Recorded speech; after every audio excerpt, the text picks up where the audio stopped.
Baik, Assalamualaikum warahmatullahi wabarakatuh. Saya Amanda Nizam, presentasi pertama, akan mempresentasikan terkait penyajian data, tabel, dan grafik. Saya sendiri berasal dari anggota kelompok 3.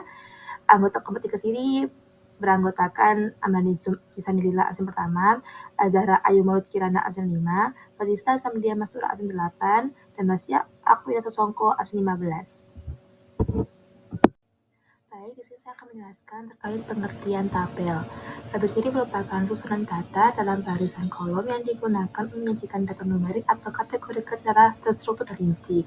Jadi maksudnya sendiri itu penyajian dalam bentuk barisan kolom sehingga mampu menginformasikan dan dapat dibaca dan jelas, terstruktur, dan mudah dibandingkan. Nah, jenis tabel sendiri itu ada tabel biasa, tabel distribusi, frekuensi, dan tabel kontingensi. Tabel biasa sendiri itu seperti menyajikan data sederhana tanpa perhitungan khusus. Contohnya daftar jumlah siswa per kelas. Untuk tabel distribusi frekuensi ini tuh adalah menampilkan data yang sudah dikelompokkan berdasarkan interval atau kategori tertentu. Contohnya digunakan untuk melihat pola atau sebaran data. Yang ketiga, tabel kontingensi, yang dimana menyajikan data untuk dua variabel atau lebih dalam bentuk silang, yang bermanfaat juga untuk melihat hubungan antar variabel.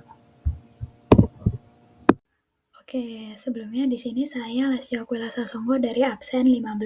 Nah, jadi teman-teman, dalam dunia teknik kimia, kita sering banget berhadapan dengan yang namanya data, mulai dari hasil praktikum, perhitungan, sampai analisis eksperimen.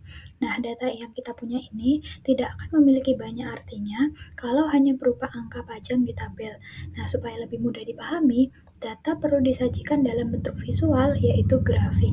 Nah, jadi secara pengertian, grafik adalah representasi visual dari data yang menggunakan simbol, misalkan seperti garis, batang, lingkaran, ataupun titik, untuk menunjukkan hubungan, pola, maupun tren dalam data. Jadi grafik ini nih ibaratnya bahasa visual yang membuat data berbicara kepada kita. Nah, dengan grafik ini, kita bisa lebih cepat menangkap makna, misalnya bagaimana tren kenaikan suhu reaktor, bagaimana distribusi ukuran partikel, atau bagaimana pola absorbensi suatu senyawa.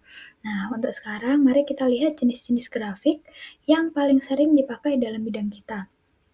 Salah satu contohnya ada histogram, di mana histogram ini biasanya itu digunakan untuk menunjukkan distribusi frekuensi data dalam bentuk batang. Nah, contohnya itu biasanya apa? Kalau kita ukur ukuran partikel serbu, histogram bisa menunjukkan seberapa banyak partikel berukuran kecil, sedang, ataupun besar. Kemudian selanjutnya yang kedua ada polygon frekuensi, di mana kalau histogram kan pakai batang. Nah, kalau polygon frekuensi ini menggunakan garis yang menghubungkan titik tengah batang. Nah, bentuk ini lebih luas dan enak dipakai kalau misalkan kita ingin melihat pola kenaikan turunnya data dengan sangat jelas begitu. Kemudian yang ketiga ada OGV. Nah, OGV ini bentuknya itu seperti grafik kumulatif ya. Biasanya dipakai untuk menunjukkan jumlah data secara bertahap. Misalnya kalau kita tahu seberapa persen sampel partikel yang ukurannya itu di bawah batas tertentu, nah OGV ini akan sangat membantu nantinya. Nah, dengan 3 jenis grafik ini, kita bisa mengubah data mentah yang ribet jadi visual yang mudah dibaca. Ibaratnya, grafik adalah jembatan antara angka-angka dan pemahaman kita. Jadi, dalam laporan atau penelitian teknik kimia, jangan lupa ya, grafik bukan hanya hiasan, tapi alat komunikasi yang sangat-sangat powerful.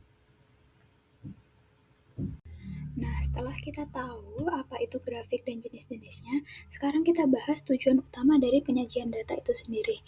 Nah, yang pertama, mempermudah pembacaan dan pemahaman data numerik. Nah, bayangin nih, kalau misalkan kita punya ratusan angka hasil percobaan, pasti pusing banget kan kalau misalkan hanya dilihat dari bentuk tabel panjang. Nah, dengan grafik, data tersebut bisa langsung berbicara dan mudah dimengerti. Nah, kemudian yang kedua, yaitu menyajikan data secara sistematis agar mudah dianalisis. Nah, grafik ini membuat data lebih terstruktur sehingga kita bisa lebih dengan cepat menentukan mana data yang penting untuk dianalisis dan mana yang hanya sebagai data pendukung. Kemudian yang ketiga ada menampilkan pola, tren dan perbandingan antar data secara visual. Nah, misalnya nih, grafik bisa langsung menunjukkan bahwa kenaikan konsentrasi reaktan berbanding lurus dengan laju reaksi, atau grafik batang bisa memperlihatkan perbedaan signifikan antara perlakuan dalam eksperimen. Nah, kemudian yang terakhir yaitu membantu pengambilan keputusan berdasarkan data yang disajikan. Nah, dalam bidang teknik kimia, keputusan itu tidak boleh asal ditebak, tapi harus berbasiskan data. Nah, dengan grafik yang jelas, dosen, peneliti, maupun engineer bisa lebih cepat mengambil keputusan yang tepat Nah, nantinya. selanjutnya ada manfaat Jadi, penyajian intinya, data dalam metode tujuan grafik. utama Yang pertama penyajian itu data bukan sekedar lebih memperindah mudah dipahami laporan, oleh para tapi pembaca. benar-benar Yang untuk kedua membuat yaitu informasi menunjukkan menjadi lebih perubahan, jelas, yaitu mudah kayak dipahami, dan grafik akhirnya garis ke bermanfaat bawah itu dalam menunjukkan pengambilan penurunan. keputusan nantinya. Nah, sekarang kita masuk ke bagian penting, yaitu karakteristik tabel dan grafik, di mana keduanya ini sama-sama dipakai untuk menyajikan suatu data, tapi punya keunggulannya masing-masing. Jadi, dari segi bentuk, tabel itu tersusun atas baris dan kolom. Jadi, biasanya cocok untuk menampilkan angka-angka secara sistematis. Sedangkan grafik bersifat visual, sehingga bisa berupa garis, batang, lingkaran, dan lain-lain. Jadi, biasanya lebih menarik secara tampilan. Kemudian selanjutnya berdasarkan detail data. Jadi tabel itu unggul karena bisa menyajikan angka secara rinci dan lengkap. Nah, kalau kita butuh nilai spesifik dari hasil percobaan, tabel adalah pilihan yang terbaik. Sementara grafik lebih fokus pada menyajikan pola dan tren secara visual saja. Kemudian selanjutnya dari sisi kemudahan membaca, di mana tabel ini memudahkan kita mencari nilai tertentu. Misalnya, berapa tepatnya hasil pengukuran pH pada menit ke-10. Sedangkan grafik ini membantu kita melihat hubungan dan perbandingan antar data dengan cepat. Kemudian selanjutnya kalau kita bicara soal kompleksitas data ya. Jadi tabel ini sebenarnya cocok untuk data dengan banyak variabel, misalnya data hasil eksperimen dengan berbagai kondisi. Sedangkan kalau misalkan grafik ini lebih cocok ketika kita ingin menekankan tren atau pola yang muncul nantinya begitu. Kemudian untuk kelebihan tabel, biasanya tabel itu presisi, detail, dan mudah dibandingkan angkanya ya. Sementara kalau grafik itu biasanya lebih menarik, mudah dipahami, dan membuat kita cepat untuk menangkap pola itu sendiri. Jadi sebenarnya intinya tabel dan grafik itu bukan untuk saling menggantikan gitu, tapi saling melengkapi.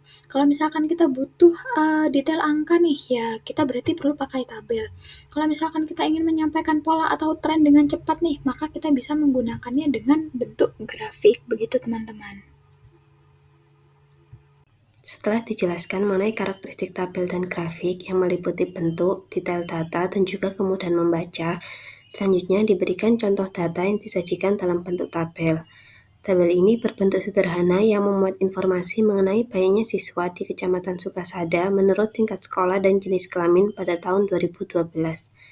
Tabel ini disusun secara terstruktur urut berdasarkan tingkat sekolah mulai dari SD, SMP, SMA, dan juga SMK.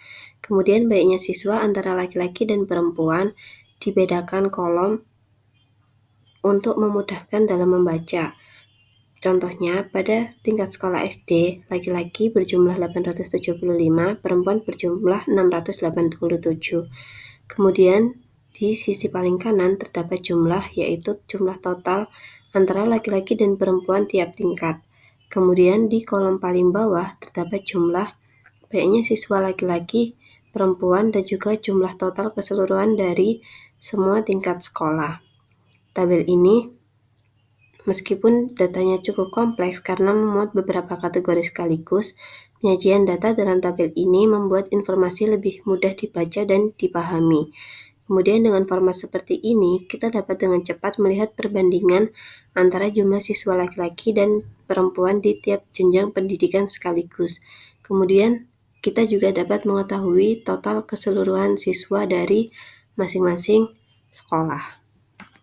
Setelah sebelumnya sudah diberikan contoh mengenai data yang disajikan dalam bentuk tabel, sekarang diberikan contoh data yang disajikan dalam bentuk grafik. Di sini, data jumlah siswa SMA Harapan dari tahun 2000 sampai 2007 ditampilkan dalam bentuk grafik. Bisa kita lihat, di situ terdapat garis berwarna oranye dan juga berwarna hijau. Garis ini menunjukkan perbandingan antara jumlah siswa laki-laki dan juga jumlah siswa perempuan pada setiap tahunnya.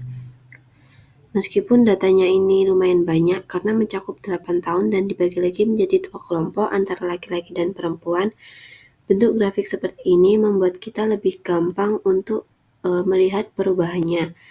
Dari grafik ini terlihat perbedaan kalau jumlah siswa antara laki-laki maupun perempuan itu cenderung meningkat pada setiap tahunnya. Kelebihan dari grafik ini lebih mudah dibaca daripada tabel karena langsung kelihatan arah naik turunnya data tanpa perlu untuk menghitung. Selanjutnya, manfaat penyajian data metode tabel.